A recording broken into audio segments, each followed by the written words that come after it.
Estamos começando mais um EdPod, mais um episódio do EdPod, o único podcast educacional que vem aqui com a proposta de quê? De ler livros para você. Para você que não gosta de ler livro, né? Normalmente a nova geração não gosta muito de ler livro. Ou então, se você se interessar pelo livro, você vai lá e compra o livro. Aqui é um bate-papo para ajudar vocês a entenderem o que grandes livros trazem de valor para a nossa vida.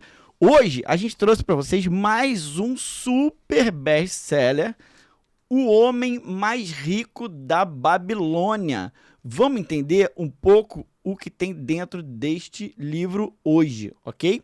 E para isso, nós temos aqui Milena Azevedo. Tudo bom, Milena? Eu vou passar o bastão para você e você vai dizer para a gente um pouco do que esse livro traz, as histórias que ele traz. Por que ele impacta tanto as pessoas, você acha? Porque ele vendeu tanto. Acho que são mais de 2 milhões de exemplares vendidos. Ele está na lista dos mais vendidos da Amazon, né? E eu acho que também ele deve falar sobre finanças, se eu não estou entendendo. De cara, eu sempre chuto aqui, né, com o meu conhecimento que eu já tenho, porque eu não leio os livros. Quem lê o livro é a Milena. Eu chuto mais ou menos o que eu imagino. Obviamente, o homem mais rico, ele deve falar sobre dinheiro, deve falar sobre finanças e falar da Babilônia, gente. Ele explica o que é a Babilônia aí dentro ou não? Primeiro, deixa eu agradecer pela oportunidade, convite. É uma alegria para mim estar aqui, o primeiro podcast que eu tô gravando.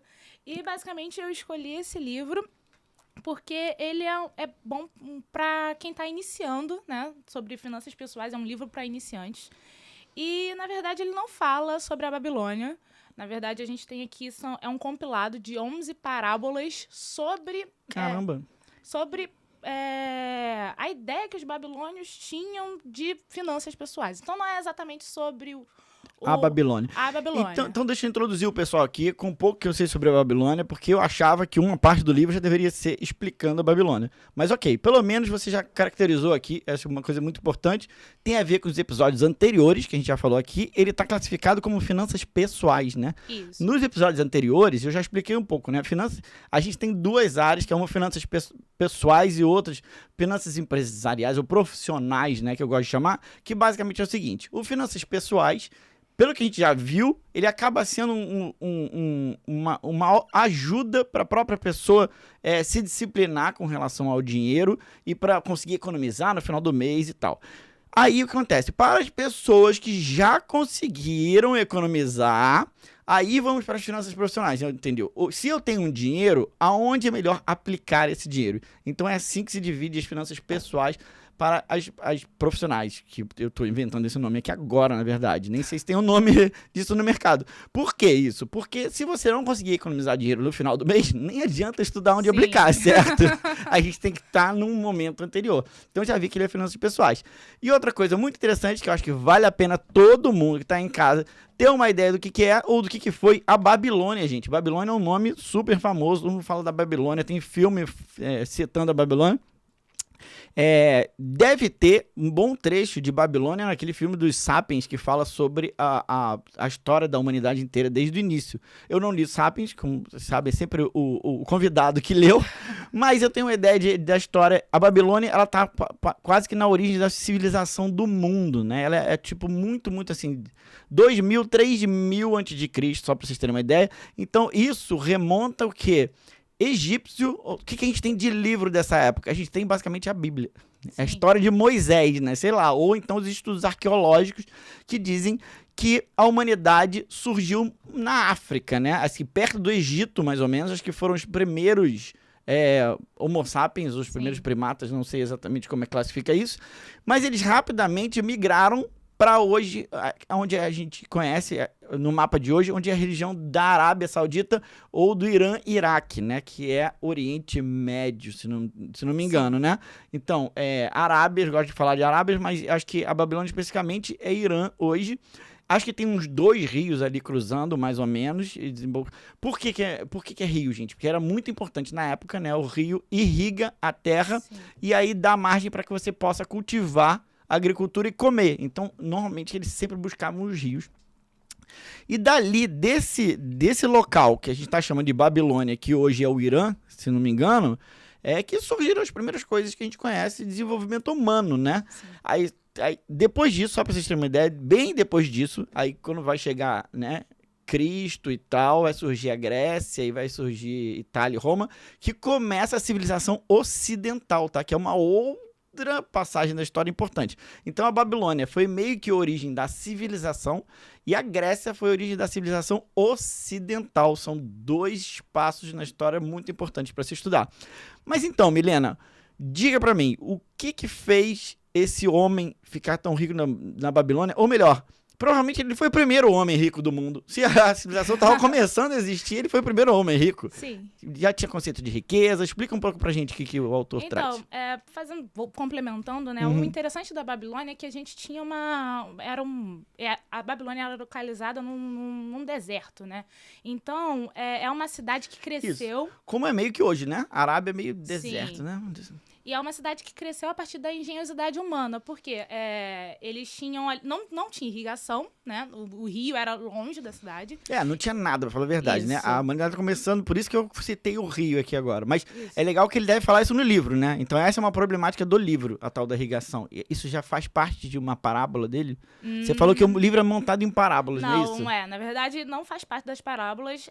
As parábolas, elas são especificamente sobre finanças pessoais. E aí, o bacana é que, na verdade, justamente por ser uma área desértica, a engenhosidade humana que fez a Babilônia ser uma das cidades mais ricas daquele tempo. Então, por isso que eles sabem tanto de finanças, justamente porque eles precisaram criar estratégias para que surgissem riquezas, né? Surgissem riquezas daquele terreno que era infértil. Então, olha só, a agricultura era uma coisa super importante, né? Naquele momento, né? E aí eles tinham um rio, que deve ser um rio bacana. E o rio passava num deserto. Mas na margem do rio não devia ser tão desértico assim, né? Porque a água, né? E aí eles fizeram uma engenharia para trazer a água do rio, que era distante da cidade, para irrigar a Babilônia. Caramba, e por isso que bacana. E aí já começou a rolar dinheiro. Isso, e aí já começou a rolar dinheiro. E tinha os muros, né? Os grandes muros da Babilônia, que também são bastante famosos. Mas aí, na verdade... Então explica pra gente, como é que é a didática do livro? As parábolas têm a ver entre elas? São várias histórias independentes? Como é que é? Então, algumas parábolas têm a ver, mas a maioria delas são histórias independentes, que no final tem uma frase, né, que é para te incentivar a cuidar das finanças pessoais. Então, seria um conselho. Cuidar do seu dinheiro, né? Isso, seria um conselho. Só para o pessoal de casa entender, uma parábola é o quê? É uma historinha? Isso, é uma historinha. É um conto, eu não sei qual é a diferença exatamente, mas uma parábola é... Tipo... É uma historinha. É uma história de uma pessoa, deve ter um protagonista, uma história rapidinha, né? Isso, uma história rapidinha que te propõe a ensinar alguma coisa. Então, uma parábola, normalmente, ela tem um teor educativo. Isso. Tá. E aí, então, a gente tem no livro um compilado de 11 parábolas que, na verdade, fala da história de alguns dos homens mais ricos da Babilônia e os segredos deles para atingirem a riqueza. Então são os homens mais ricos da Babilônia. Eu achei que era um só. Tipo, tem um homem mais rico. Será que é a mesma de todas as parábolas? Ou são homens diferentes? Não. O homem mais rico seria o Arcade, que é É a primeira parábola? Não Isso. Sei. É a primeira, tá. Isso. E aí tem outros homens também muito ricos que são citados no livro, mas que não é o mais rico. É dos mais ricos. Né? Será que é parecido com a proposta que tem atual de dizer assim, eu estudei os 10 homens mais ricos do mundo e ver, olha, o que as dicas, os conselhos que eles têm pra você. E aí, tem livros hoje assim, né? Isso. Você estuda os caras mais ricos e vê quais são os conselhos, ou qual é a história dele, como é que ele chegou lá e publica o livro, né? Deve ser mais ou menos isso que eles fizeram há muito tempo atrás, porque o livro é antigo, é muito antigo. O livro é da época de Jesus Cristo, da Babilônia, não. O livro é de 1920, na verdade. Deve ser de um historiador. Isso. O George S. Clason, que escreveu o livro, ele se inspirou na história... Pode colocar mais perto, assim. Claro. Isso. Obrigada. Ele se inspirou na história dos homens mais ricos da Babilônia e trouxe, né, dicas, né? Então, a princípio, esse livro, na verdade, eram panfletos educativos Olha só que ele né, desenvolveu e depois é que veio a ser um livro compilado, etc. Tá. Então, na verdade, esse livro é inspirado em tabuinhas, né, escritas por esses homens mais ricos da Babilônia. Que ficou, tipo, arqueologicamente, ou seja, uma história de verdade, assim? Isso, eu acredito que seja. Ou seja, um arqueologista foi lá e achou essa tabuinha, deve ser uma pedra de argila, alguma coisa assim, que eu acho que é o que eles faziam na época. Como é que eles escreviam. Só pra você ter uma ideia, gente, os babilônicos, eles inventaram tudo que eles conhecem. Eles inventaram a escrita, eles inventaram o dinheiro, porque eles foram os primeiros. Foi a primeira civilização. Então, qualquer coisa que você imagine hoje que o ser humano inventou, provavelmente foi inventado na Babilônia. Sim. Então, e depois foi aprimorado, né? Então, tem essas tabuinhas e algum arqueólogo deve ter achado essas tabuinhas com pequenas histórias, porque as tabuinhas não guardam muito texto, né? Deve ser histórias bem curtinhas do que aqueles caras mais ricos. Na verdade, são as leis do ouro que eles chamam, né? São as então vai lá, explica mais aí pra gente. Então, na primeira história, a gente tem, na verdade, o Arcade, que é o homem mais rico da Babilônia, ele dando conselhos a um colega dele, né? Que é o... Deixa eu pegar aqui. Pode pesquisar, pode colar, isso aqui não é... Agora eu não vou lembrar. Não é ensino médio, não. Isso, não precisa lembrar. Isso. E aí ele dá conselhos a esse colega dele, porque o que acontece? Esse homem, né, amigo do Arcade, que era o homem mais rico da Babilônia, ele era muito pobre e tinha vindo da mesma origem que o Arcade. E aí ele chega no Arcade e pergunta, Arcade, por que você enriqueceu tanto se você era tão humilde quanto eu? Tipo, eles devem ter crescido juntos quando era pequeno e um se deu bem, de novo, né? O pai rico, o pai pobre, né? E aí, por que você conseguiu ganhar dinheiro e eu não? E aí ele provavelmente vai dar conselhos pra esse cara, né? Isso, e ele dá os conselhos, né? Ele fica muito feliz, na verdade, com a propositura desse amigo dele e dá 7 conselhos. Olha, é bem didático assim, né? Bem didático. É por isso que eu falo que esse livro, ele é bem para iniciante mesmo. Quando eu comecei, né? Quando eu li esse livro, que já tem bastante tempo, na verdade foi quando eu recebi, assim, meu primeiro salário, e aí eu tive essa curiosidade de saber, caramba, o que eu faço com o meu dinheiro? Como é que eu cuido do dinheiro que eu ganhei, né? Eu vou torrar tudo, eu guardo alguma coisa? Todo mundo torra tudo. Né? Exato. Então, assim, quando eu comecei a ganhar dinheiro, realmente meu dinheiro, eu fiquei com isso. Caramba, eu tenho que procurar alguma coisa pra cuidar do meu dinheiro, né? Super bacana. E alguém te indicou esse livro ou você falou assim, porque é muito difícil, através do título, você achar que esse livro vai ensinar alguma coisa de finanças pessoais. Eu, sinceramente, tô meio surpreso até. Sim. Por que ele... E quais são as dicas dele, afinal? Então... Não precisa ser tudo exatamente como tá, mas pelo menos o que você absorveu. Então, a primeira dica é você poupar uma parte de tudo aquilo que você ganha. Olha, já falamos disso aqui hoje. Finanças pessoais é você conseguir economizar no final do mês, o que é super difícil, mas tem que tentar. Sim, então assim, é bacana porque quando a gente pensa, né, ganhei, eu pago minhas dívidas e o resto eu gasto, né? Geralmente a gente pensa assim, né? O brasileiro, ele pensa assim. Porque o Brasil já é endividado, né? Sim, já nasce endividado. A gente nasce endividado e sem educação financeira também, né? Então são dois problemas seríssimos, né? Um país em subdesenvolvimento que não possui educação financeira. Então, assim, o primeiro de tudo que o Arcade fala para esse colega dele olha, o segredo que você é guardar parte do seu salário. Preferencialmente, pelo menos 10% do seu salário, mas se você não conseguir, guarda aquilo que você conseguir. Olha, bacana, ele já tem um númerozinho, hein? Pra quem gosta de números aí, 10%, gente. Você tem que conseguir guardar pra começar a brincadeira. 10%. E aí, o bacana também é que uma outra lei que ele cita, né, durante a narrativa, né, dessa primeira parábola, seria que é muito importante você... tomar conselhos com pessoas que saibam sobre finanças. Então, não seria só você guardar o seu dinheiro. Então, primeiro de tudo, você guarda o seu dinheiro e aí você tem que fazer o seu dinheiro trabalhar por você. Né? Então, não adianta lá você fazer, né, guardar tudo debaixo do colchão e não fazer nada com o dinheiro, não. Você tem que guardar e usar aquilo ali, fazer com que aquilo ali trabalhe para você. Legal. E aí, o que ele falou... Que hoje, no Pai Rico, Pai Pobre, que a gente já viu aqui, é o conceito de renda passiva, né? Sim. Você coloca o dinheiro lá e ele fica rendendo para você. Imagina, gente, já tinha esse conceito na Babilônia, que surreal isso, eles já pensavam nisso. Exatamente. E aí, é a dica que ele dá, né? Que é fazer o seu dinheiro trabalhar trabalhar por você. E aí, como você vai fazer isso? Não é... Pois é, não tinha nem banco. Tinha banco na Babilônia? Não Exato. sei. Lá, eles investiam em comerciantes, em mercadores. Ah, tá, entendi. Então, você não pode investir em qualquer comércio que surja à primeira vista, né? Você tem que pedir conselhos a pessoas que entendam sobre finanças.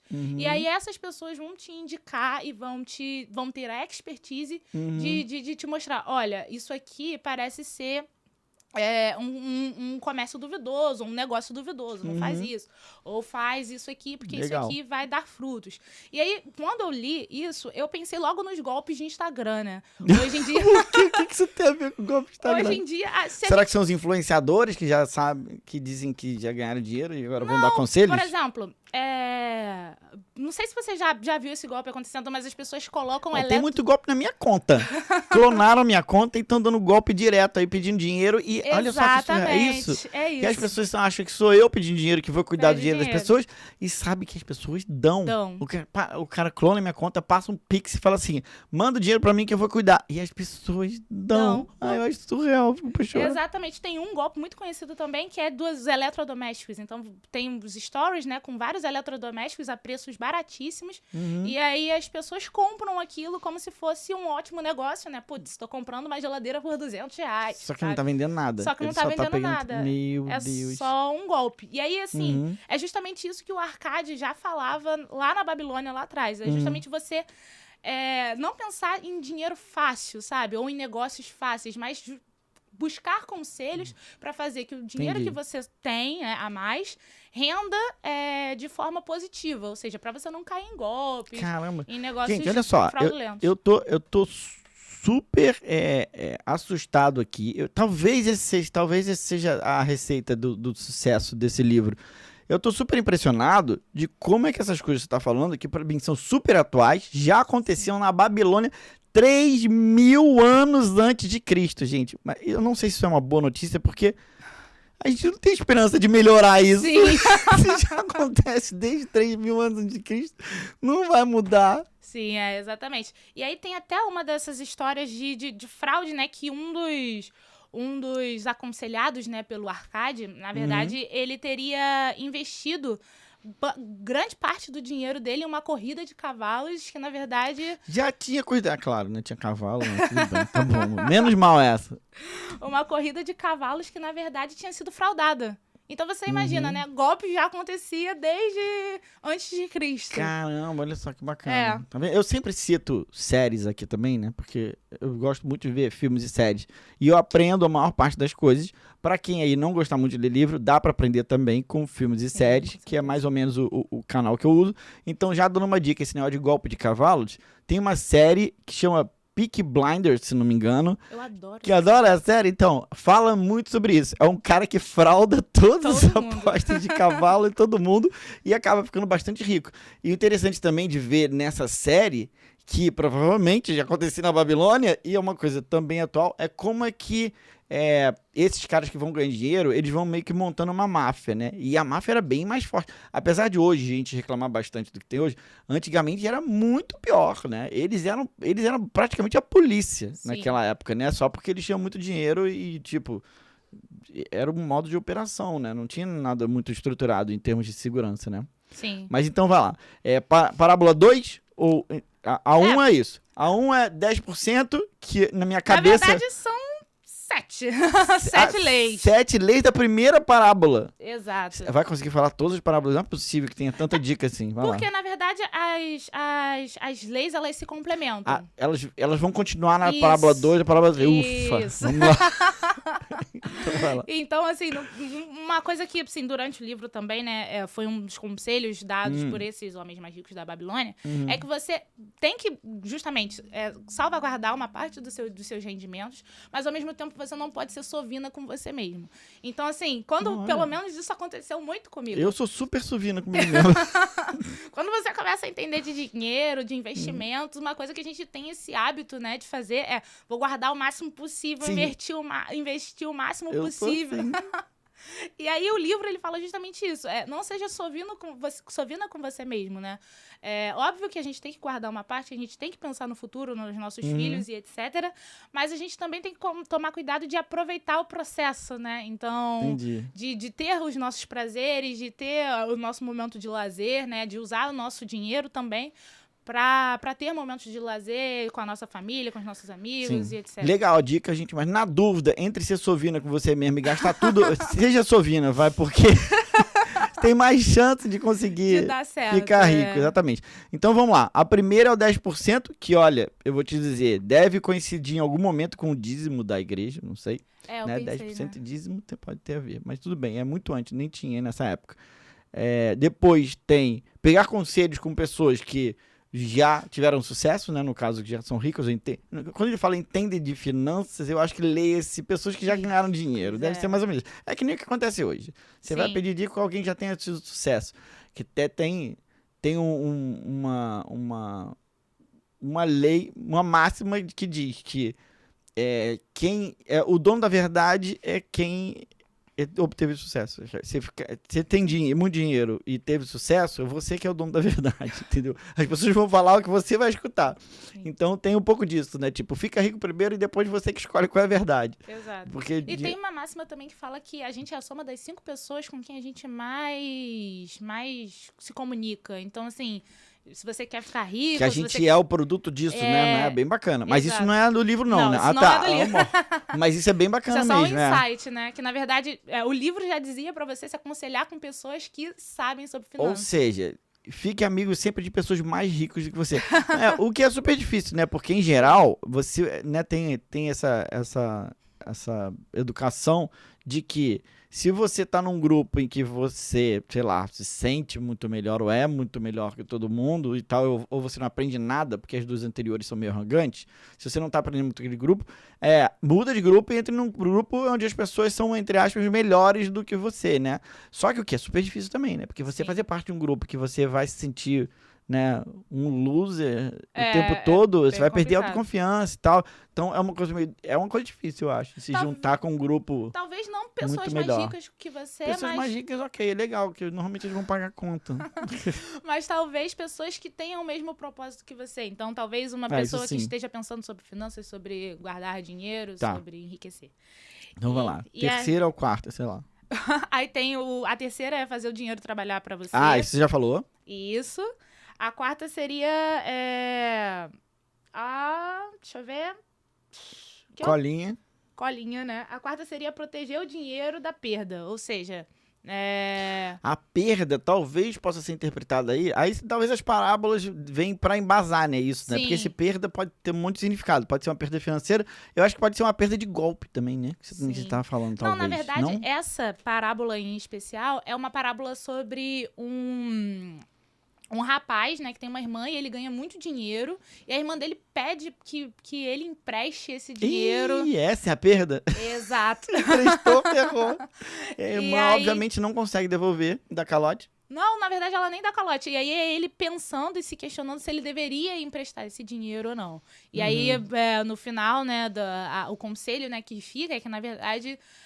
por mais que você tenha um desentendimento mínimo com a sua irmã por você não ter emprestado, é melhor você proteger o seu dinheiro do que... A dica dele é não emprestar. Não emprestar. Tá vendo? Irmãs de plantão. Não indiquem o homem mais rico da Babilônia, porque teu irmão não vai emprestar o dinheiro pra você. Mas hoje tá diferente. Hoje as mulheres estão mandando em tudo, o exemplo seria diferente. O exemplo seria o irmão pedindo dinheiro pra irmã. Vamos inverter isso. Exato. E aí temos uma quinta que é bem polêmica, que na verdade ele fala pra que a gente tenha a nossa casa própria, né? Eu acho bem boa essa, hein? É polêmica hoje em dia por causa dessa questão dos fundos imobiliários. E de todo mundo. Muita gente prega que é melhor você alugar e tudo mais.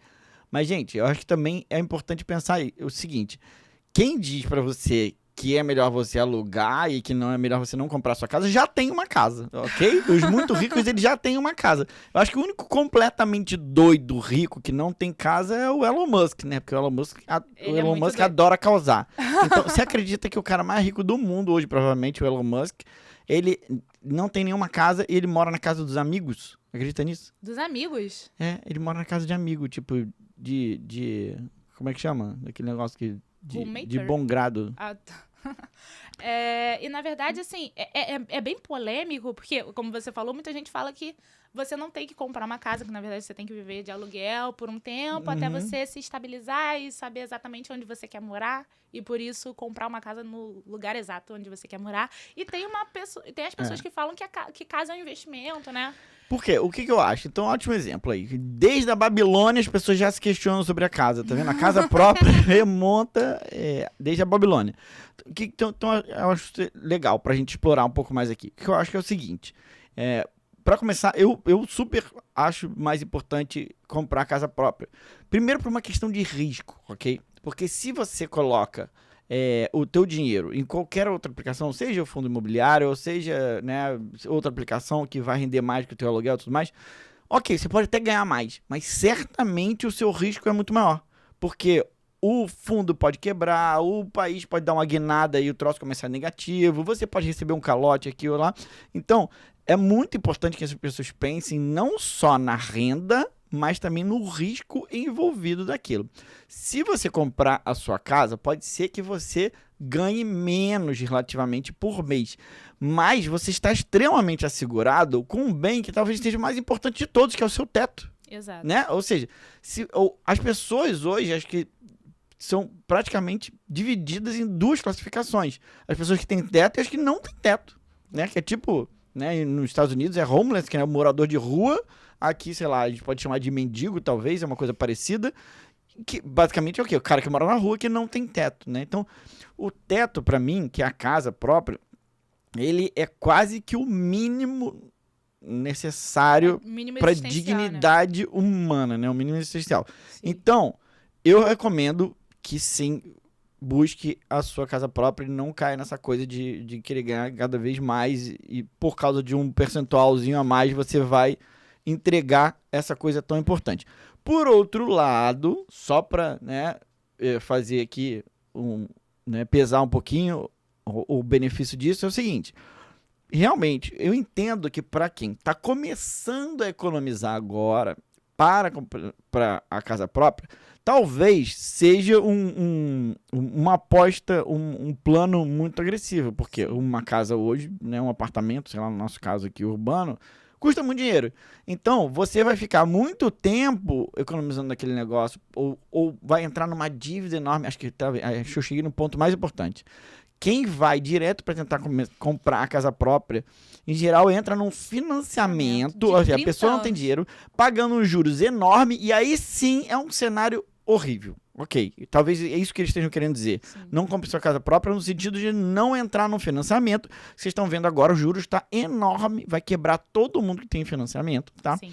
Mas, se você tiver o dinheiro para comprar casa própria, quase que inteiro, aí eu acho que vale a pena. Por mais que você possa aplicar em outro lugar e ganhar mais. Sim. Mesmo que, quando você tem um guru de finanças explicando como ganhar muito dinheiro para você, ele opte por, agora que eu consegui economizar uma grana, vou aplicar todos os meus conhecimentos para ganhar mais dinheiro e multiplicar isso. E depois que já conseguir multiplicar, eu compro a minha casa própria. Porque tem uma regra, fato, que é: quanto mais dinheiro você tem guardado, mais dinheiro você consegue ganhar. É mais fácil de ganhar. Então, por isso que é bom, logo no início, tenta acumular e economizar ao máximo. Porque depois que você tiver um mínimo de dinheiro guardado, a sua vida vai ficando um pouco mais fácil. Os juros compostos trabalham, né? Tem esse negócio todo. E se você deixar para ficar na ponta do lápis todo mês, a sua vida vai ser mais arriscada. Porque vai ter um mês, sei lá, você fica doente, acontece alguma coisa, dá um ruim, né? Então, as pessoas, elas... acho que tem essa questão psicológica de, poxa, agora que eu juntei um pouquinho do meu dinheiro para começar a gerar dinheiro, no sentido de, né, de fazer o dinheiro trabalhar para você, agora que eu tenho dinheiro ele vai trabalhar para mim, eu vou comprar minha casa. Exato. E vou começar do zero, entendeu? Então eu sei que é uma mentalidade difícil, mas eu optaria por primeiro comprar a casa e garantir o teu mínimo de dignidade ali, e quando você tem uma casa, fica muito mais fácil de você enfrentar as adversidades que vão ter. E você vai ganhar o teu dinheiro de novo, gente. É só não ter tanta pressa assim. Sim. Talvez seja um ponto de vista que, inclusive, tá em linha com o que ele vai falar? Na verdade, ele pede, né? Uma das 7 regras dele é que a gente tenha o nosso próprio lar. Que tenha o próprio lar. Então, perfeito. Por isso você falou que é polêmica com o pessoal de hoje, né? Com o pessoal Não, mas de eu hoje. super concordo. Gente, leia O Homem Mais Rico da Babilônia. Esse é o cara. Esse é o cara. Ele tem toda a sabedoria. Compra a sua casa sem financiamento, tá, gente? Financiamento é perigosíssimo. Os financiamentos estão absurdos e os juros estão cada dia mais altos. Então, assim, é perigosíssimo. E aí, faltam só mais 2. Na verdade, seria guardar uma parte do seu dinheiro para quando você chegasse na velhice para os seus filhos e netos. Isso aí eu acho que é indiscutível, né? Todo mundo pensa em deixar herança, né? Então ele fala sobre herança. Fala sobre herança. Fala que um homem honrado deve deixar. Vou te dizer que esse é mais polêmico pra mim do que o anterior. Porque herança, Milena, é uma das grandes pautas aí, acho pra mim, se não a maior pauta pra quem já pensou sobre. A gente não precisa entrar fundo nisso, porque senão hoje em dia então causa muito problema. Mas pra mim, talvez a essência do que prega capitalismo versus socialismo, comunismo. Por quê? Porque se você tem um comunismo ou um socialismo, vamos dizer assim, que preza que todo mundo seja igual, a primeira coisa que você tem que abolir é a herança.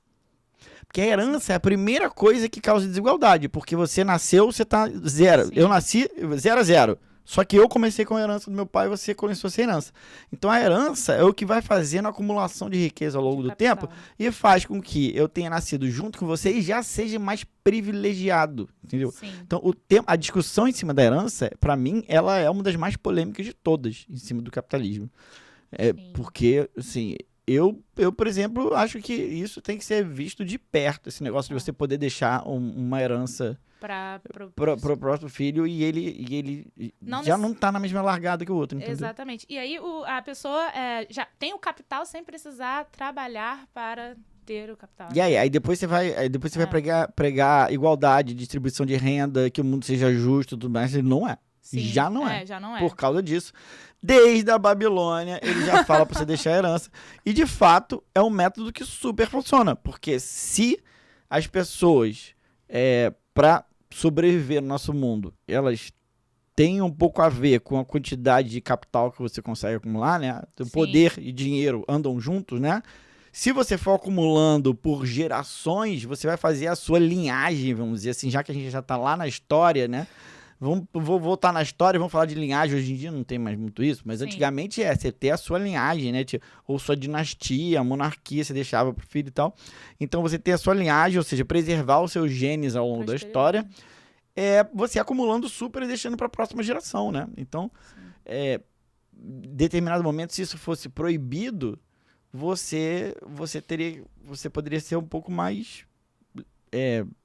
como é que chama? Mais gentil com você mesmo e gastar, porque você vai ter que gastar, não dá pra deixar pro teu filho. Então você faz esse dinheiro, ele andar um pouquinho mais, porque imagina você tá no final da tua vida, você tem um dinheiro e você sabe que esse dinheiro vai pro Estado quando você morrer. Teu filho não vai ver nada disso. Então você vai fazer o quê? Você vai pensar em gastar ele ou gastar, né, em educação pro seu filho, alguma coisa assim. E não, vamos todo mundo esmagar, né? Porque aí você entra naquele pensamento super...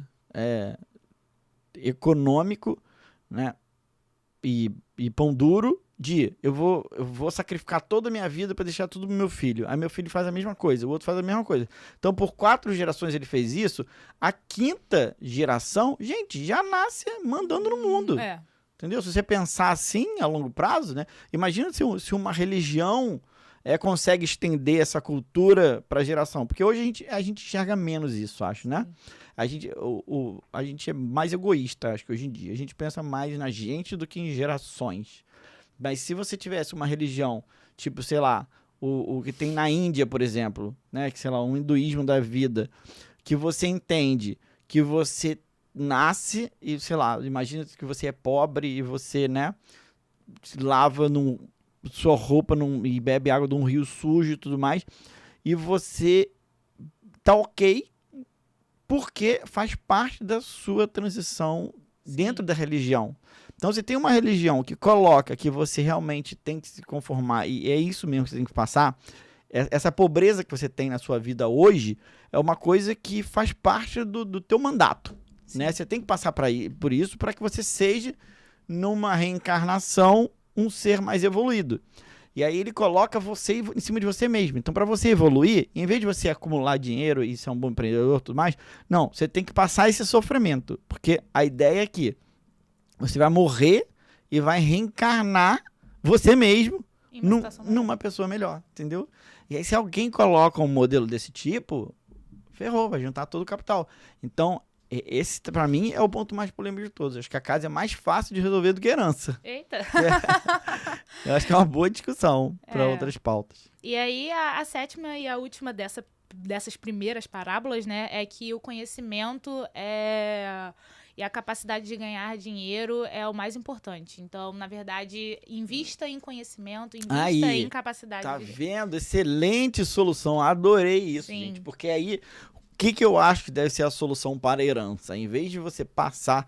O que, no final das contas, algumas pessoas podem discutir que também é uma questão de privilégio, né? Em vez de você passar o dinheiro para o seu filho, investe em educação e faz uma formação melhor para o seu filho. O que muita gente vai argumentar que é um privilégio. A educação também é um privilégio, né? Tem gente que tem acesso a uma educação muito boa, tem gente que não tem acesso a uma educação muito boa, e a gente vai cair num mundo desigual de novo. Essa discussão não é muito fácil de resolver, né? E principalmente a educação financeira, né? Porque a gente, como um país que foi criado, né, numa historicidade católica, a gente pensa dinheiro de uma forma muito negativa, né? Nossa, falar sobre dinheiro é muito negativo. Eu sei que ter dinheiro... Sabe, o rico não vai entrar no reino dos céus, por exemplo. Ah, tem isso? Eu não tenho essa formação católica tão forte, mas eu sei que a riqueza não tem bons olhos no Brasil. Sim. Justamente porque a distribuição de renda é péssima, né? Tem uma concentração de renda muito alta. Então, se você tem muito dinheiro, você é um alvo de...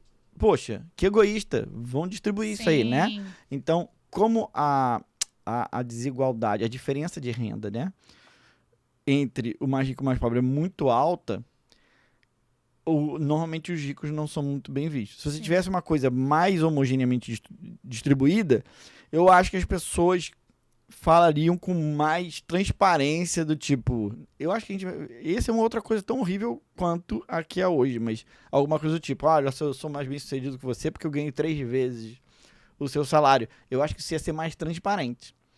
Mas, quer dizer, nas entrelinhas até acontece isso hoje, né? Mas eu acho que ia ser mais forte, porque não teria tanto problema de você falar que é rico, entendeu? Entendi. Porque aqui no Brasil, as pessoas têm... É mal visto, né? Quem diz que é muito rico... É uma questão cultural muito forte, né? Falar sobre riqueza, falar sobre dinheiro. Isso. Né? A gente não fala sobre dinheiro. Pelo menos eu não tive uma educação financeira. Mas acho que ninguém teve.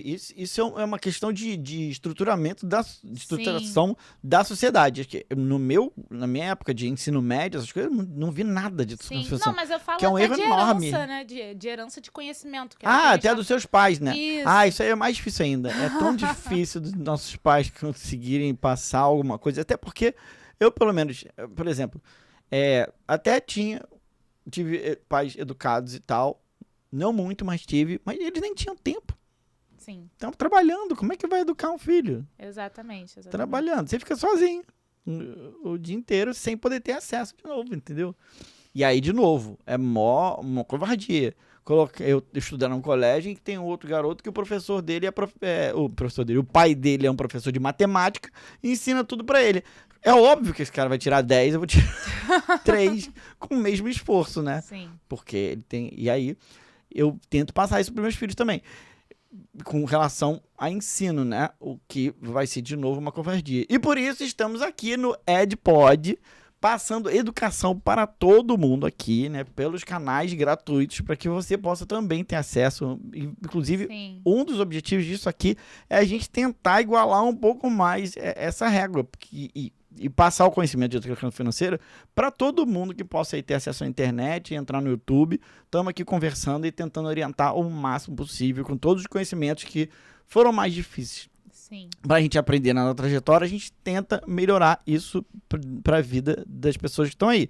Porque educação financeira é super escasso, a gente não tem como obrigatório, né, no ensino médio, e só quem vai escolher algumas universidades vão começar a ter. Ou seja, como que se aprende hoje? Exatamente. Educação financeira, né? Uma pessoa, como é que essa pessoa consegue guardar dinheiro e ter conseguir ter algum tipo de voto no dia de hoje, né? Tipo de poder que eu tô dizendo, né?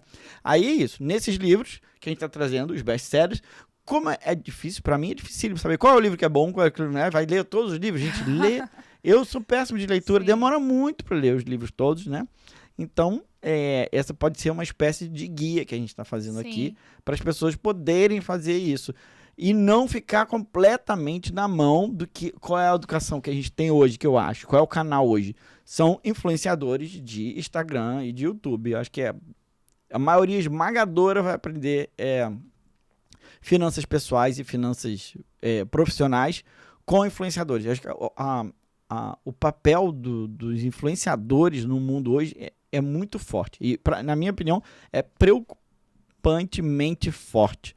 Porque os influenciadores, eles já estão dentro de uma rede, de um sistema capitalista, com um patrocinador atrás, de que ele tem que ganhar dinheiro de algum jeito, e esse dinheiro vai sair de onde? Dos seguidores dele. Sim. Né? Então, eu acho que tem que olhar com muita calma, Sim. né, grandes influenciadores do mercado, porque certamente eles estão ganhando, tem alguém...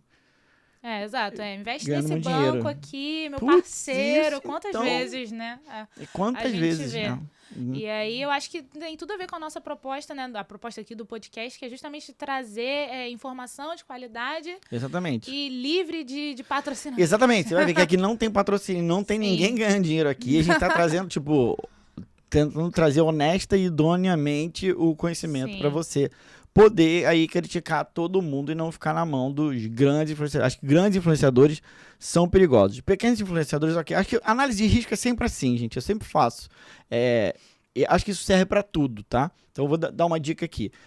Para você ver se é seguro ou se não é, coloca essa coisa em escala de ordem, qual é o maior e qual é o menor, e tenta sempre pegar o do meio. Porque mais ou menos assim, o muito pequeno, qualquer que seja uma empresa muito pequena, um banco muito pequeno, um influenciador muito pequeno, ele tem pouca reputação, então tem grande chance de estar te aplicando um golpe, tá? São muitos e é difícil de escolher qual é. O grande também já está todo emaranhado em cima de estruturas que, para sobreviver, ele já criou uma estrutura, ele tem que manter aquela estrutura, então ele está meio que rendido ali Sim. pelo sistema, né? Então, o melhor que eu indico para quase todas as decisões que você vai tomar na sua vida é sempre tentar pegar o do meio. Não, porque o do meio já tem alguma reputação para não te aplicar golpe, já filtrou o golpe e não precisa alimentar uma estrutura enorme que faz com que ele esteja ali em cima, né? Porque o cara que cresce muito, assim, as pessoas que são muito ricas, de tipo, sabe, bilionárias, cara, é muito difícil. Imagina a estrutura Sim. que não tem atrás disso. Imagina a quantidade de concessões que essa pessoa fez na vida para Sim. poder bancar um troço daquele ali, entendeu? Para poder fugir dos riscos todos. Então, fatalmente acaba caindo num buraco ou outro ali, entendeu? Sim. Então, o do meio, que em geral para mim é melhor. Vamos trazer Buda aqui. O melhor é o caminho do meio. E tem a ver, inclusive... Tem uma parábola sobre isso. Tem uma sobre o caminho parábola do meio. sobre isso. Que é basicamente... a sorte, ela vem para quem está atento às oportunidades. Então... Muito bom. Óbvio que você não vai investir no primeiro investimento que aparecer na sua frente, mas ao mesmo tempo, ou seja, você não vai investir em investimento de alto risco, mas ao mesmo tempo você não pode ser prevenido demais. Ou seja, você tem que estar ali no caminho do meio. Olha só, caramba, eu já meio que cantei, mas vem cá, essa é a sétima lei, a sétima lição, é isso? Não, essa é outra parábola. Já estamos em outra parábola, tipo, já Exato. estamos na segunda ou Na você já tá fazendo segunda meio parábola. sortido? Na verdade, tô pegando os Tá pontos principais. pensando o que você acha que vai mais agregar pro pessoal lá de casa. Isso, exato. Porque assim, se eu fosse contar exatamente todas as parábolas do muita livro, coisa, é muita coisa. E talvez a gente... o legal aqui é pegar a interpretação e o conhecimento-chave que a parábola traz, né? Muito bom, Milena. Então manda ver. Exato. Então tem a coisa do caminho do meio também. É a coisa do caminho Esteja do meio. atento às oportunidades. Olha só, é isso que eu acho que é chocante no livro. Esse cara pega esses conhecimentos milenares e são o que os gurus falam hoje, os coaches Exato. falam hoje, né? Tipo, mercado de empreendedorismo é tudo assim, gente. Fica né, fica rico ou é bem-sucedido a pessoa que tiver atento às oportunidades. Isso é o mais importante de tudo. Você tem que saber pegar a oportunidade quando ela passa na tua frente. Eu aprendi muito isso. Da sorte, ela acompanha a quem está atento às oportunidades. É basicamente o que ele fala ali. Então, assim, se a primeira lei é você guardar uma parte do seu dinheiro, se você já tem esse dinheiro guardado, quando surgir, quando pintar uma boa oportunidade, você vai estar lá prontinho para pegar. Do ponto de vista financeiro, sim. Exato. Do ponto de vista de empreendedor, você não precisa ter dinheiro. É simplesmente aparecer uma oportunidade de trabalho, uma oportunidade de um novo empreendimento, sei lá, por exemplo, a oportunidade de um podcast. Apareceu, opa, peguei a oportunidade e vamos lá falar sobre isso. E vamos mostrar para o mundo e tal. De repente alguém me vê aqui e tal. É esse tipo de oportunidade. Não precisa de dinheiro para isso, né? É bacana, né? Sair dessa ideia de finanças e pensar nisso. E pensar na oportunidade mais geral. Macro. Que é meio que o que eu aprendi muito na minha carreira de empreendedorismo, é isso. Empreendedorismo não fala sobre dinheiro, né? Não é financeiro. Sim. É sempre a oportunidade de você pegar uma vaga de emprego, é você fazer um contato tá no lugar certo, na hora exatamente, certa, tipo isso. Exatamente. E com relação à sorte, eu me lembro de tem uma frase um pouco diferente também. A sorte ela pode estar em todos os lugares, mas o que eu sempre ouvi foi a questão de quanto mais eu trabalho, mais eu tenho sorte. É essa que eu gosto, né? Exato, e isso o livro traz que no também. final das contas não é sorte, né? Vamos trabalhar e vai aparecer. Essa sorte é a tal da oportunidade. Sim, que é exatamente o que o livro traz, uma das parábolas, que na verdade... Também traz... Esse livro traz tudo, gente. Por isso ele é um best-seller. E o mais legal é o seguinte, ele traz tudo com historinhas, né? Isso. E eu já descobri que é esse o jeito didático, né? Esse o jeito que as pessoas aprendem mais fácil. Você tem que contar uma historinha. Se a gente escrever o que a gente está falando aqui nesse podcast, as pessoas não vão absorver direito. Porque a nossa conversa, a gente está muito técnica, né? Tipo, vamos colocar as 7 leis aqui. Faça mais isso e vai ganhar isso. As pessoas não absorvem. Agora, na hora que você coloca uma lei dessa em cima de uma historinha, parece que é mais natural pro leitor conseguir absorver o conhecimento, não é isso? E aí, a história dessa lei sobre trabalho, na verdade, é um escravo, e na Babilônia os escravos não eram... Isso, conta mais uma historinha pra gente, já que o pessoal gosta de parábola. Na Babilônia, a escravidão não era igual à escravidão que a gente mais recente, né? Os escravos, eles tinham a oportunidade de trabalhar para ganhar... o próprio dinheiro e comprar a própria liberdade, né? A gente tem aqui os escravos de ganho, mas não é exatamente a mesma coisa. O escravo ali podia casar no papel e tal, na Babilônia. E aí, Escravos de ganho é o que não ganhavam nada, né? É isso, escravos de ganho. Isso. E aí, um dos escravos, né? Conta a história de um dos escravos que ele foi vendido, e na hora que ele foi vendido, quando ele foi vendido pra Babilônia, né? Ao invés de ele fazer, entre aspas, corro mole, dizer, caramba, eu não gosto de trabalhar, ou etc., ele falou assim, não, eu gosto muito de trabalhar, eu sou um cara muito esforçado e eu vou ser muito positivo, né? Você me comprar vai ser muito positivo pro seu negócio. Caramba, e tal. Escravo mega empreendedor. Ele se vendeu e aí ele conseguiu um senhor que ele era muito, entre aspas, né? Bastante entre aspas, né? Ele era muito... bom pra ele.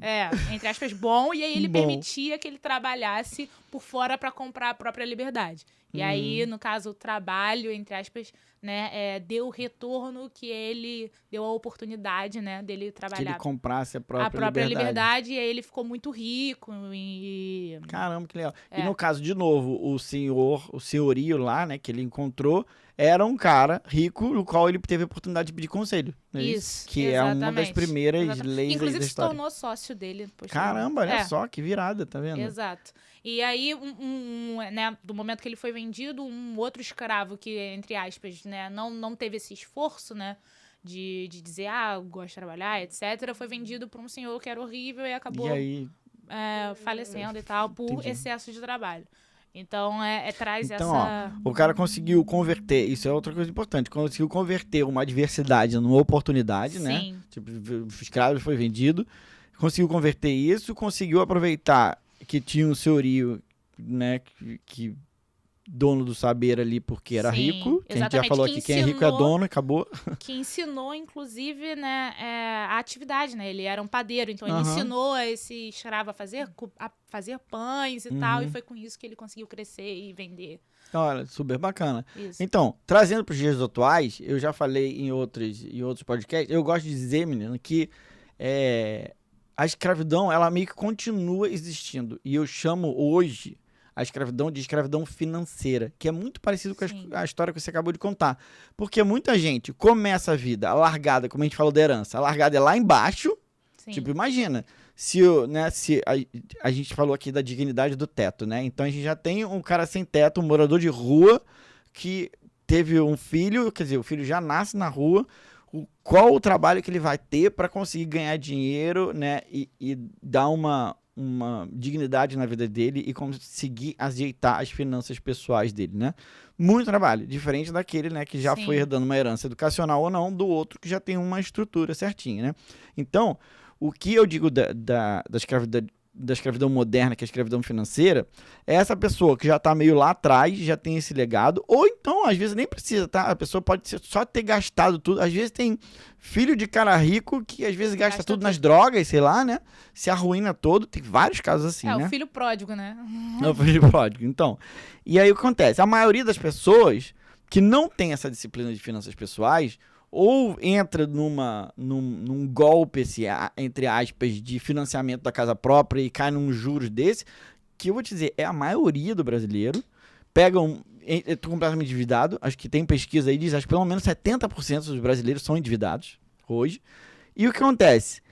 Sobe um juros desse, dá uma crise econômica, ele adquire uma dívida que é maior do que todas as horas que ele pode trabalhar na vida, ou seja, isso que eu considero hoje de um escravo financeiro. Sim. Ele vai trabalhar para pagar dívida. Ele nunca vai conseguir economizar. Qualquer trabalho que ele faça é para pagar dívida. Então, se a sua dívida é maior do que lifetime, ou seja, maior do que o tempo todo que resta na sua vida, você é um escravo contemporâneo. Você não tem a menor chance de economizar e aplicar a segunda parte das finanças, que são as primeiras finanças pessoais. Eu vou dizer, a maior parte das pessoas hoje é assim. Então acaba que tem uma dívida tão grande que ele tem que topar qualquer coisa para conseguir sair daquilo ali. Ou seja, é quase que alguém ser dono.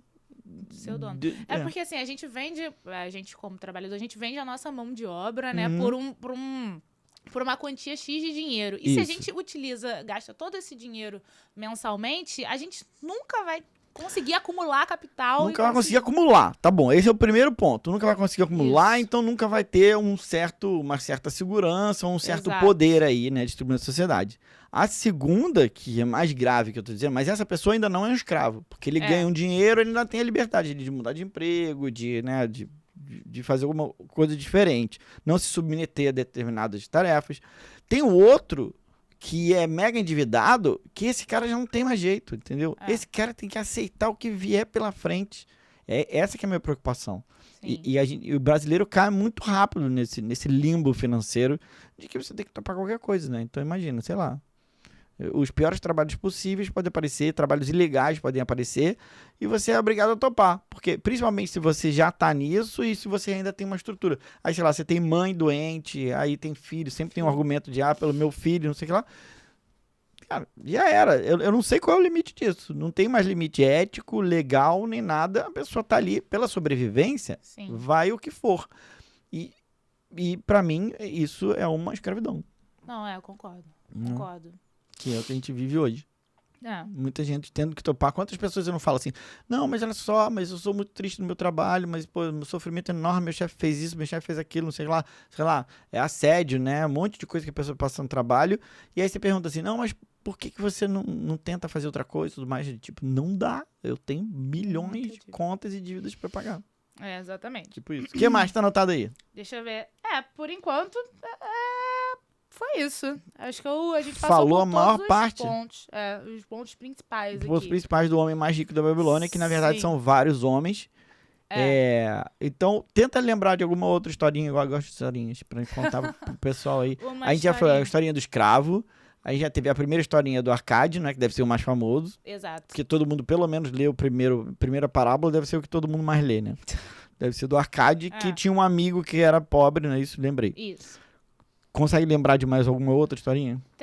Tem uma história que, na verdade, é um homem muito rico. Eu não lembro os nomes exatamente. Não precisa lembrar exatamente. Só a moral da história já é suficiente. A moral da história, basicamente, você, com o esforço e do seu trabalho, você consegue crescer na vida. E aí o que acontece? Eram 2 homens, os 2 eram escravos, e um deles conseguiu se libertar e ficar muito rico.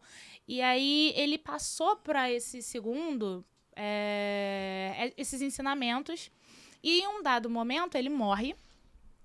E o neto dele, que tem essa herança, se torna um neto pródigo. Então ele gasta todo o dinheiro desse Pródigo avô. é ruim, né? Porque pródigo às vezes eu acho que pródigo é bom, mas pródigo é ruim. Pródigo né? é ruim. É ruim, que gasta tudo. Que gasta tudo O sem filho pensar. pródigo é o filho que... Isso, que gastou tudo sem pensar, gastou toda a herança. E aí ele gasta desmedidamente.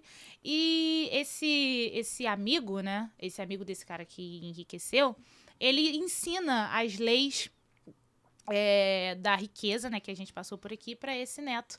Então, na verdade, é justamente aquela coisa da herança que a gente conversou. Muitas vezes o pai rico, ele acaba ensinando errado pro filho a não dar valor ao dinheiro. Isso. E aí vira o filho pródigo. Que agora que eu descobri, porque eu tava confundindo. Porque tem o filho prodígio, que é o bom em tudo, e o filho pródigo é o filho ruim em tudo, que é o gastador. Né? Isso. O pródigo deve ter muito a ver com dinheiro, então, né? Porque o prodígio... pródigo é o que gasta muito. É o que gasta, a definição é essa. Porque o Isso. prodígio não necessariamente é dinheiro. O prodígio pode ser porque faz coisas bem feitas, né? Exato. E o pródigo é que gasta o dinheiro todo. E aí, a ideia toda esse pai rico não soube ensinar ao filho o valor do dinheiro, as leis do ouro. E aí esse filho se tornou... Ele recebeu a herança, o dinheiro, mas não sabia... gerenciar isso. Ou seja, mesmo ele sendo rico, ele não conseguiu passar. É porque para filho é um pouquinho mais diferente, né? Porque o filho tem aquela questão de ter que se rebelar contra o pai em algum momento. Tem toda uma psicologia mais complicada. Eu vejo hoje que é mais fácil para mim conseguir orientar e ensinar o filho de outra pessoa do que o meu próprio. Porque o meu próprio acha que é sempre sombra. O teu próprio filho, ele sempre tem uma visão de você diferente, porque afinal de contas você não é um conselheiro, você é o pai, né? Sim. Ou você é a mãe, né? Então, tem tarefas ali que são dar limite, de dizer não e tudo mais pro filho, que é diferente de quando você pega o filho de outra pessoa, né? E aí, esse neto, né, ele não sabia o valor do trabalho, ele achava que o trabalho era coisa para escravo e ele poderia só curtir a vida. Então, quando esse cuidado que a gente tem que ter de passar para os nossos filhos, para as próximas gerações, ok, que é muito importante você passar, né, um mínimo de condição, né, mas ao mesmo tempo passar o entendimento de que trabalho é importante, de que você precisa trabalhar para você ter as suas coisas, que você não pode achar que trabalho é algo para um escravo ou para alguém que esteja numa condição abaixo da sua, né. Tá, então, pela primeira vez eu consigo enxergar uma diferença real aí da Babilônia para os dias de hoje, né? Você vê. Primeiro, eles falam muito sobre escravos, parece que a escravidão era bem presente lá naquela época, né? Porque quem trabalhava era escravo. Se você não é escravo, você não trabalha, quase que um troço desse tipo, né? Se trabalha para o escravo, né? Escravo, né? Naquela época. Então, atualizando isso, dizer pro pessoal que, olha só, mesmo que tenha muito dinheiro, trabalhar é muito importante. Sim. Primeiro que como você pode agregar para seu país, para sua sociedade, você agrega em serviços e tal, tipo, afinal de contas, você tá aqui por uma construção dessa sociedade. E outra coisa, por causa da cabeça, gente, qualquer pessoa que seja rico e não trabalhe, vai cair numa trajetória não muito boa. Por exemplo, cair nas drogas é muito mais fácil. Sim. Quando você não trabalha, né? Ou você, sei lá, ficar, vamos dizer assim... Você torra todo o dinheiro, né? Torrando dinheiro. Exato. E aí enchendo você não o saco produz. das pessoas. Porque você tem muito mais tempo disponível do que as pessoas que estão ao seu redor, né? Então, tipo, como é que você faz? Você acaba virando chato às vezes, né? Do negócio. Ou então, sei lá, fica dormindo o dia inteiro. Ou então entra em depressão. Tem essas coisas todas. Porque o trabalho, já dizia, né? Freud, vamos chamar Freud aqui, é o maior produto que a gente tem hoje, do pessoa, né, do ser humano, é o trabalho. Hoje é completamente ao contrário do que está falando aí. O trabalho é sinônimo de saúde, né? A sua saúde mental hoje está muito associada ao seu trabalho. E aí é muito importante, vamos falar aqui de psicologias pessoais, não são finanças pessoais. É muito importante que você consiga aí sair da sua escravidão financeira e consiga trabalhar em algo que você goste. Isso é Sim. muito importante. Porque aí é muito saudável para sua cabeça. Porque a maioria das pessoas trabalham em coisas que não gostam porque depende do dinheiro, né, de algum capitalista que está ali. Esse é o modo operandi de hoje. Mas se você trabalha em algo que você gosta, primeiro que você vai fazer muito melhor. E depois que, em vez de ser um sofrimento, ao invés de ser um sofrimento para você, todos os dias, vai ser uma coisa saudável, que exercita a sua criatividade, que faz o que a gente chama de catarse, né? De colocar as coisas dentro de você para fora, porque a gente precisa fazer isso. Você cria alguma coisa, você inventa alguma coisa, a satisfação de você colocar essas coisas que você criou, que você fez do teu trabalho na sociedade, é muito boa para a cabeça, né? Sim. Você fica muito saudável. E aí você envelhece menos, né? Você fica mais motivado para fazer as coisas. Sim. Então, o Freud, com toda a contribuição que ele deu para a psicologia, você vê que no final da vida dele, o resumo dele é quase que, olha só, trabalhar é a coisa mais importante que você pode fazer para sua cabeça, entendeu? Para deixar as coisas bem ativas e tal. Sim. Tem mais alguma história? Escravos, herança... Deixa eu pensar aqui. 10% economizando, porque já vi que as histórias, elas vão... É aquilo que você falou, né? Sim. Elas vão reforçando os mesmos conceitos que você listou na primeira. Sim, porque na verdade é a cultura da Babilônia, né? A cultura financeira da Babilônia que está retratada nessas 11 parábolas. Uhum. Então é natural que os conselhos se repitam, né? Uhum. Então, por exemplo... Eu tô vendo aqui na capa do livro que tem moedinhas. Elas são moedinhas de ouro, é isso? Sim, é porque na época a gente... Já tinham moeda, já tinha o conceito de moeda de moedas. ouro? Sim, lá eles trabalhavam com moedas de ouro, de cobre e de prata. Então... Caramba, eu lembro que a primeira, eu acho que tem até no meu livro, a primeira moeda de ouro se chama o quê? Denário, acho que chama. Denário, Diniz, alguma coisa. Acho que é denário. Denário, juro também porque aí, denário vem de 10, né? A divisão denário vem de 10. Denário, Diniz, Denais, alguma coisa assim.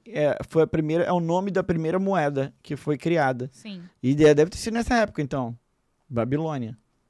Com certeza. Eu achei que o ouro, como tecnologia de dinheiro, tinha sido dominado um pouco mais tarde. Mas, pelo visto, os babilônicos já usavam o ouro como moeda dinheiro, de troca. como moeda de troca. Já. E aí eu acho que tem uma história bastante interessante. Tá, show outra aí, vamos lá. Que é sobre Calabab. É o filho de um homem... Outro rico. É filho de um homem rico. Isso. Ele é um Tá. filho de um homem muito rico. E aí, diferente dos pais ricos tradicionais, ele, entre aspas, forçou o filho dele a construir a própria riqueza. Então, ele falou, olha... toma esse saquinho aqui de ouro e esse escravo e vai construir a sua própria riqueza e daqui a 10 anos você volta. E se você voltar com uma condição financeira ok, a minha herança é sua. Ah, legal, tá vendo? Já é alguma coisa um pouco Já é mais digna alguma do que deixar todo o dinheiro pro filho vagabundo fazer um monte de besteira. Exatamente. E aí ele caiu em praticamente todos os erros das 5 leis de ouro, né? Sei. Então ele... Mas aí aprendeu. Ele aprendeu, mas aí esse é o final da história. Ah, tá. A princípio, ele aceita conselhos de pessoas que não têm expertise, então ele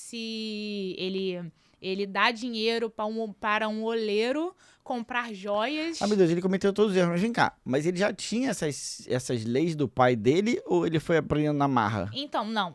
O pai, na verdade, eu esqueci de contar Ensinou essa nada. parte. Ele deu o ouro, mas também deu as tabuinhas com as leis do Ah, ouro. tá. Então o pai deu o livro pra ele, o homem mágico da Babilônia, vai, meu filho, agora... E deu ouro. E aí ele foi, gastou tudo. Gastou tudo errado, ferrou tudo, mas pelo menos voltou com alguma coisa na cabeça. Exato. E aí, o primeiro erro dele foi ouvir pessoas que não tinham expertise, então ele emprestou parte do dinheiro dele para um oleiro comprar joias, e na verdade ele comprou pedras de vidro, e aí ele perdeu todo o dinheiro dele.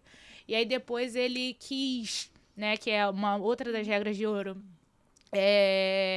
investir num negócio fácil Então, ele investiu num comércio que uma pessoa falou pra ele que ia dar muito dinheiro. Que ia dar muito dinheiro e tudo. E, na verdade, o comércio quebrou. E aí, ele perdeu todo o dinheiro. E aí, quando ele se viu nessa situação de não ter nenhum dinheiro, né? E já ter gastado tudo o que ele tinha recebido do próprio pai, ele recorreu às tabuinhas.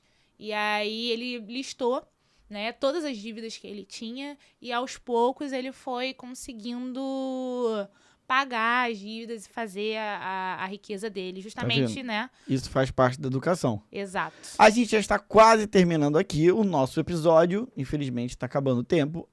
Só me fala o seguinte, eu abri aqui por acaso numa página, aí tá escrito assim, 7 soluções para a falta de dinheiro. São as 7 leis que você falou pra gente? São. Olha, maravilha. Então são 7 tabuinhas. Se você tem o problema de falta de dinheiro na sua vida, que eu acho que é todo mundo. Todo mundo. Dá uma olhada neste livro, ou então passe esse episódio para outra pessoa, porque a gente já tem aqui, já deu. Sim. A Milena listou todas as 7 leis para falta de dinheiro, para você conseguir organizar suas finanças pessoais. Então, gente, está acabando mais um episódio de um best-seller, O Homem Mais Rico da Babilônia. Muito bom, adorei sua participação, Milena. Espero que as pessoas de casa também gostem. Toma que o livro é seu. E sempre terminando dizendo para, se você tiver um livro bom também que tenha ajudado a tua vida, escreva aqui nos comentários. Não esquece de dar o like, que é super importante para o nosso canal aqui crescer, já que não tem patrocinador, depende de vocês mesmo. Escreve o like, passa, dá o like para todo mundo, escreve aí. E você pode também entrar em contato comigo no Instagram e se candidatar para vir aqui no podcast, porque aqui o podcast é justamente feito para pessoas comuns que absorvem coisas dos livros e que mudam sua vida, para justamente uma pessoa que você possa se identificar, que não é nenhum guru, nenhum cara já milionário, nenhum cara já rico, bilionário que vai vir aqui dar dica, porque a tua vida é completamente diferente do cara que tá aqui, que já ganhou dinheiro, entendeu? Exatamente. Então eu gosto de trazer pessoas comuns ou anônimas, que nem você que está assistindo aí, vem aqui, traz um livro, traz um conhecimento que seja bom para você, e a gente espalha esse conhecimento para outras pessoas, para que a gente torne a sociedade um pouco mais homogênea, porque hoje em dia eu digo o seguinte, informação e conhecimento é mais importante do que dinheiro. Sim. Até, né? Porque é ela que vai trazer um dinheiro mais sólido. Se você der só dinheiro para uma pessoa que não tem nenhum conhecimento, acho que deve estar aí dentro do livro. Sim. Você perde inclusive, todo é uma dinheiro. das 7 leis, né? Exatamente. Muito obrigado, Milena. Obrigado pela participação. Obrigada a Toca você. aqui e até o próximo episódio de Ed Pod.